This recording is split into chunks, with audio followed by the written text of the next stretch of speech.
So this lesson is on Le Chatelier's principle, which is tightly related to equilibrium. What Le Chatelier has said is that if you disturb a system in equilibrium, it will try and counteract that shift, that disturbance. So if you increase something, the system's going to try and decrease it. If you decrease something, the system will try and increase it. If you make pressure go up, the system's going to try and make pressure go down. So it's going to try and do the opposite in order to reestablish equilibrium from what you did to it. So remember that in a system at equilibrium, come what may, concentrations are always going to arrange themselves so that they multiply and divide to get that equilibrium constant. So if you increase the concentration of a product, now your Q is larger than it should be. So what's going to happen? It is going to shift backwards. It's going to try and decrease the reactants, make that numerator go down. It's going to try and increase the products, make that denominator go up so that Q starts to look more like the equilibrium constant again. So that's what Le Chatelier's principle is going to do. So, excuse me, if we cause changes in reactants or products, adding a reactant is going to cause, or adding something is going to cause the equilibrium to shift away from it. It's going to try and use it up. So it's going to favor the reaction where that substance behaves as a reactant. So if it's on the left side, it's going to shift the reaction to the right. It's going to favor the product side. If you see it on the right side, on the product side, it's going to shift back to the right side. I'm sorry, the left side, to try and decrease that. So if you remove a reactant, obviously the opposite is going to happen. You take something away, the system's going to try and replace it. So I take something away on the left side, the system's going to shift towards the left to try and build it back up. If I take something away on the left side, the system's going to shift left to try and replace that. So to optimize the amount of product at equilibrium, if you're trying to create product, basically what you need to do is you need to put a whole lot of reactants in the container, and you need to constantly be removing the products so that equilibrium is never established. You want to keep shifting it towards the product side. So keep adding reactants, keep taking away products will cause the reaction to shift always to the right. So here's an example. We've got our reaction to make ammonia again. So if we add hydrogen, the system is going to want to try and decrease the hydrogen. So what will happen? It's going to try and use it up. So it's going to favor the forward reaction. It's going to favor the reaction where this is a reactant. So this quantity starts to go back down. At the same time, this quantity goes back down, but this quantity goes up. So the system tries to counteract whatever you've done to it.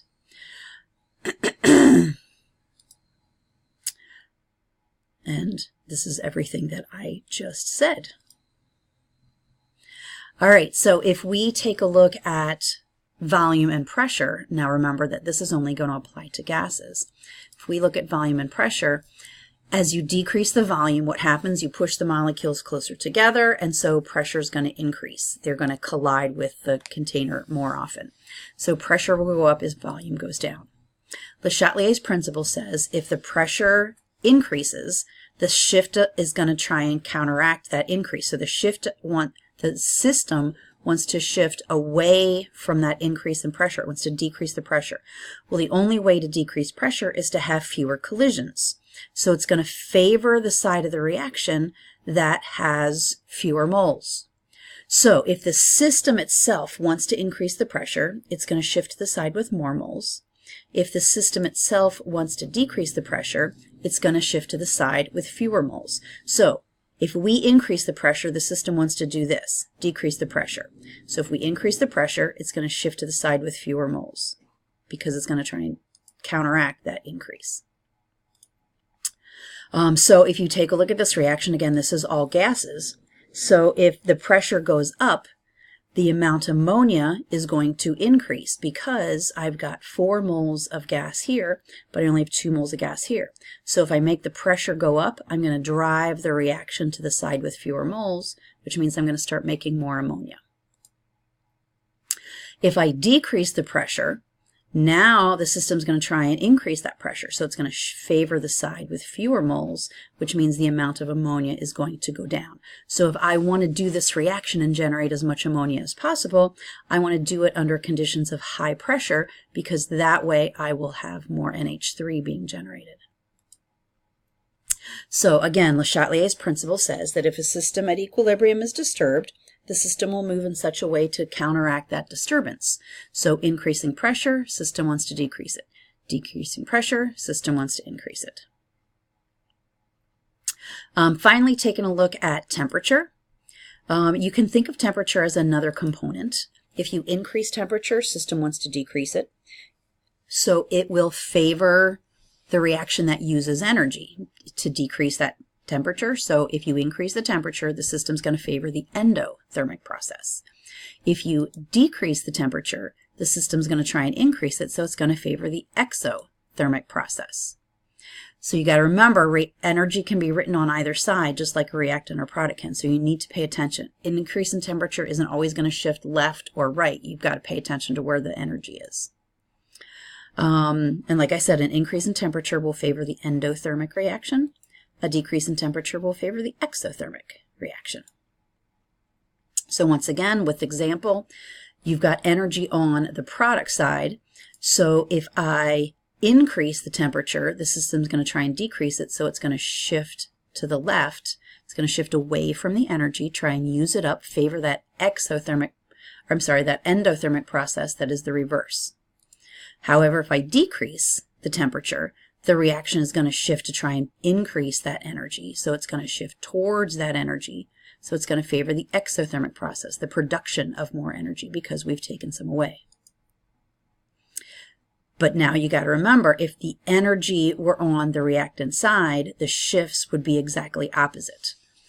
You're always going to shift towards the energy. You're going to favor the exothermic process when the temperature goes down. You're going to favor the endothermic process when the temperature goes up. So here's an example to let you practice a little bit. So we've got this reaction. Notice I've got SiO2 as a solid, so it's not going to have any role in the shifting of the equilibrium. I will increase or decrease its quantity, but it's not going to shift the equilibrium at all. So what's going to happen if to the SiF4 concentration if I take away water? Well, if I take away water, the system's going to try and put it back, so it'll shift towards the water, so this guy will go up. If I take away, if I add some liquid water, nothing. Oh, I guess if I add liquid water, it will eventually become a gas because it's occurring above the boiling point of water. So if I add liquid water, eventually this guy turns into a gas, which means I'm increasing the amount of H2O, which means it's going to shift to the left. So this guy will start to decrease. Oops, I'm going ahead of myself. If I take away some HF, system's going to try and put it back. It's going to shift towards that decrease, which means it has to use up the SiF4 in order to make more HF. And finally, if I take some SiO2 away, nothing's going to happen because it is a solid. It's not going to affect the equilibrium at all. All right, so there is your Le Chatelier's review. You got a lot of practice problems to do with that, so good luck.